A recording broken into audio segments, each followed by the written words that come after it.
पते नमः। मैं डीएन गुप्ता ज्योतिष एवं हस्तरेखा विशेषज्ञ का आपको प्रणाम। मैं आपका एस्ट्रो इवेंट्स में स्वागत करता हूं। आज मैं आपसे बहुत ही इम्पोर्टेंट ग्रह के बारे में करने वाला हूं और इससे बनने वाले योग के बारे में बात करने वाला हूं। मैं आपसे आज सूर्य के बारे में बात करने वाला हूं। सूर्य आदमी की आत्मा होती है और सूर्य आपका कॉन्फिडेंस है। सूर्य पराक्रम देता है। जिसकी कुंडली में सूर्य अच्छा होता है वैसे पराक्रम तो होता ही है। ज्योतिष शास्त्र में सूर्य को क्रूल की श्रेणी में रखा है, किंतु सूर्य क्रूल जब होता है जब आदमी के कर्म खराब होते हैं। और इसका इंडिकेशन मिलता है जब सूर्य छठे घर में बैठा हो, आठवें घर में बैठा हो, 12वें घर में बैठा हो। और सूर्य अगर राहु से ग्रसित है तो सूर्य ग्रहण योग बनता है। ऐसे आदमी का इशारा पितृदोष की तरफ भी होता है।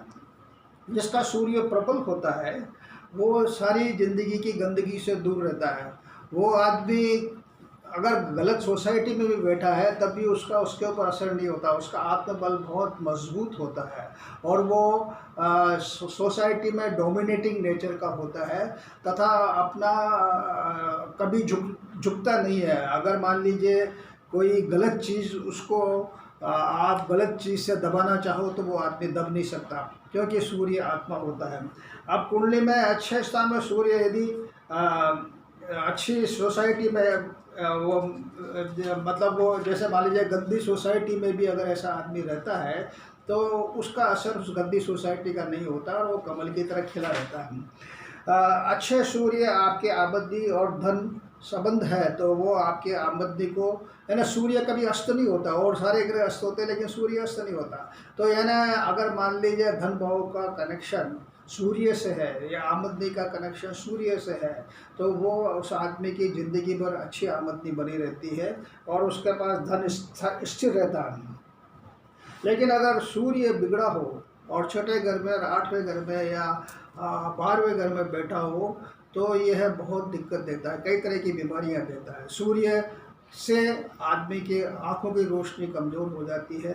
दूसरी चीज़, सूर्य क्योंकि हड्डियों का स्वामी होता है, अगर सूर्य राहु के साथ है या उस पर शनि की दृष्टि पड़ रही है या शनि के साथ है तो उस आदमी के बार बार एक्सीडेंट होते हैं, हड्डियां टूटती है।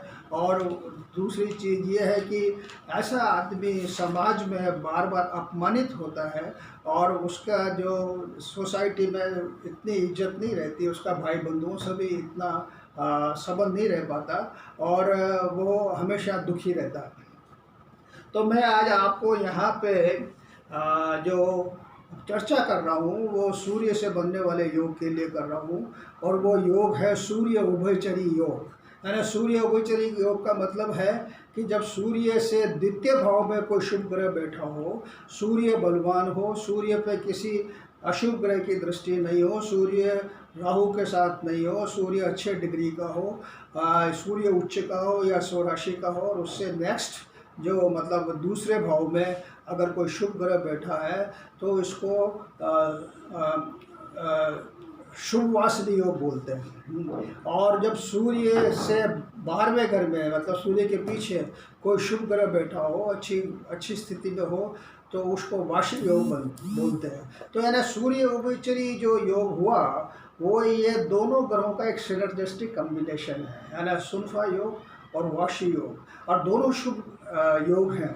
तो यानी अब आप समझ लीजिए कि जिसके कुंडली में सूर्य उभयचरी योग है वो आदमी कितना विद्वान होगा, कितना मोरल वाला होगा, उसके आत्मा कितनी अच्छी होगी, वो कितना कॉन्फिडेंट होगा। मतलब ऐसा आदमी is full of confident and such people never compromise with wrong things. Nobody can suppress them and nobody can try to dominate them or nobody can force them to have ऐसे आदमी को कोई दबा नहीं सकता और उससे कोई गलत काम नहीं करा सकता। मान लीजिए उसका इमीडिएट बॉस उससे कोई गलत काम कराना चाहता है तो वो कभी करेगा नहीं, क्योंकि वो सूर्य आत्मा होती है और ऐसे आदमी कभी गलत काम करते नहीं हैं। तो ये है ना, सूर्य उभयचरी योग आदमी को एक सामाजिक प्रतिष्ठा बहुत अच्छी देता है, धन देता है। और आदमी के अगर मान लीजिए सूर्य उभयचरी योग, सूर्य पंचम भाव में बैठा, अश्व राशि का है और उसके साथ कोई गलत ग्रह नहीं है, तो उस आदमी के एक मेल इशू जरूर होता है, मेल संतान जरूर होती है, और उसका जो वो मेल संतान होती है वो बहुत तरक्की करती है।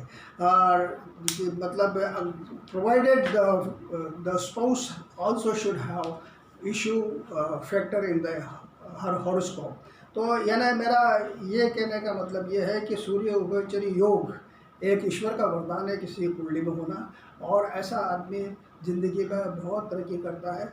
यानी जैसे सूर्य से द्वितीय भाव में आपको बता दूँ शॉर्ट में, वैसे तो क्योंकि ये सारे ग्रहों का वर्णन करना इस छोटे से वीडियो में मुश्किल होगा, फिर कभी हम जब डिटेल में बात करेंगे तो आपको बताऊंगा कि सूर्य के नेक्स्ट या सूर्य के पीछे कौन कौन सा ग्रह होने से कौन कौन से फायदे देता है। जैसे सूर्य से अगर द्वितीय भाव में है तो वो एक बहुत बड़ा राइटर हो सकता है, किताबें लिख सकता है, पुस्तकें लिख सकता है, फिल्म स्क्रिप्ट्स लिख सकता है, और उसका नाम बहुत बड़ा हो सकता है। इसी तरह सूर्य से गुरु अगर मान लीजिए दूसरे भाव में बैठा है तो वो बहुत विद्वान होता है, और उसकी आध्यात्मिक शक्ति बहुत अच्छी होती है, और उसको सारे ग्रंथों का और रिलीजियस फील्ड का बहुत अच्छी नॉलेज होती है। तो ये सूर्य उभयचरी योग एक ऐसा योग है जो आदमी को काफ़ी ऊंचाइयों तक पहुंचाता है। अगर मान लीजिए किसी की जन्म पत्री में सूर्य उभयचरी योग का टाइम आता है तो वो आदमी बहुत खुशनसीब है, वो आदमी बहुत तरक्की करेगा, धन भी होगा, प्रतिष्ठा भी होगी, सामाजिक और पराक्रम भी होगा, और वो आदमी की सीमा मतलब तरक्की की कोई सीमा नहीं है। अगर सूर्य अच्छी अवस्था में 10th हाउस में बैठा हुआ है, दशम भाव में बैठा है, और सूर्य उभयचरी योग बना हुआ है, तो ऐसा आदमी सरकारी बहुत बड़ा अधिकारी बनता है और वो बहुत तरक्की करता है। तो ये सूर्य उभयचरी योग एक ऐसा योग है जिसकी वजह से आदमी ज़िंदगी में बहुत अच्छे उसकी quality of life remains very good, he enjoys very good reputation all around the society, and he is never short of money, and he is happy from every respect। लेकिन सूर्य कुछ बीमारियां भी देता है, जैसे सूर्य अगर बिगड़ा हो तो हार्ट संबंधित बीमारी देता है, और सूर्य अगर बिगड़ा हो तो उसको बदनामी झेलनी पड़ती है।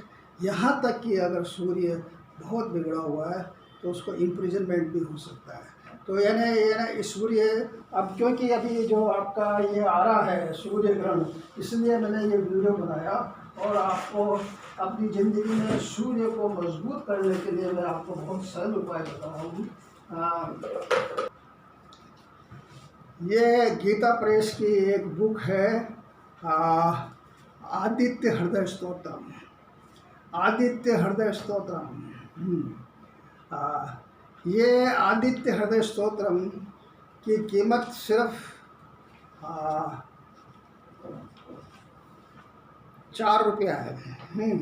यानी it is investment of only 4 rupees. जो आदित्य हृदय स्तोत्र करता है वो अपने सारे शत्रुओं का ज़िंदगी में सफाया कर देता है, उसको कोई शत्रु परेशानी कर ही नहीं सकता, वो हर जगह विजय प्राप्त करता है, हर जगह उसकी जीत होती है, और वो सब मतलब कभी दबता नहीं है। दूसरी चीज़ आदित्य हृदय का मैंने ये देखा, क्योंकि मैंने अपने during my practice I have given this book more than 1000 people, और जिनकी एंसेस्ट्रल हिस्ट्री हार्ट एलिमेंट की है और जिनकी बीपी की हिस्ट्री है, वो जो आदित्य हृदय रेगुलरली करता है वो यानी he is free from heart ailment as well as BP problem. तो यानी ये जो आदित्य हृदय स्तोत्र है ये एक ऐसा स्तोत्र है जो आदमी को बहुत ऊंचाइयों पे ले जा सकता है, बहुत कॉन्फिडेंस देता है, और पीछे से रहता है। और दूसरी चीज़ ये है कि ये even if suppose you are in political field and you are suffering that you are not able to come up, and you know there are so many enemies of yours which do not allow you to come up. If you are regularly doing Aditya Hriday Stotra, they will be defeated and you will come up. So Aditya Hriday Stotra is such a, जैसे आपको अगर आपने जैसे रामायण का serial देखा हो, रामायण में पढ़ा हो, तो अगस्त्य मुनि ने रावण को मारने से पहले श्री राम को आदित्य हृदय स्तोत्र का पाठ कराया था, ताकि he may gain the energy to defeat Ravana. So this is the stotra that one should do daily. और इसको करने से पहले अगर आप 11 बार इसके करने से पहले अगर सूर्य के सामने आप 11 बार गायत्री मंत्र बोलते हैं, फिर आदित्य हृदय स्तोत्रम करते हैं, और उसके बाद अगर सूर्याष्टक करते हैं, तो आपको कितने ही लोग परेशान कर रहे हो, बार बार आपको कोर्ट में ले जाते हैं, मुकदमाबाजी करते हैं या आपके साथ शत्रुता निभाते हैं और आप परेशान हो, तो ये सारी चीज़ों से छुटकारा देगा। तो मैं चाहूँगा कि आप आदित्य हृदय को अपनाएं। अब मैं आपसे इस वीडियो पे इतना ही बात करूँगा। मैं चाहता हूँ, आपसे रिक्वेस्ट करूँगा कि आप इसको सब्सक्राइब करें, लाइक करें, शेयर करें और घंटे का बटन दबाएं, ताकि आगे मेरे आने वाले अच्छे वीडियो का आपको इन्फॉर्मेशन मिल सके और आप मतलब है जो उस चीज़ का लाभ उठा सकें। फिर मैं आपसे निवेदन करूँगा, once again I will request you that we have to take India on number 1। Thank you very much.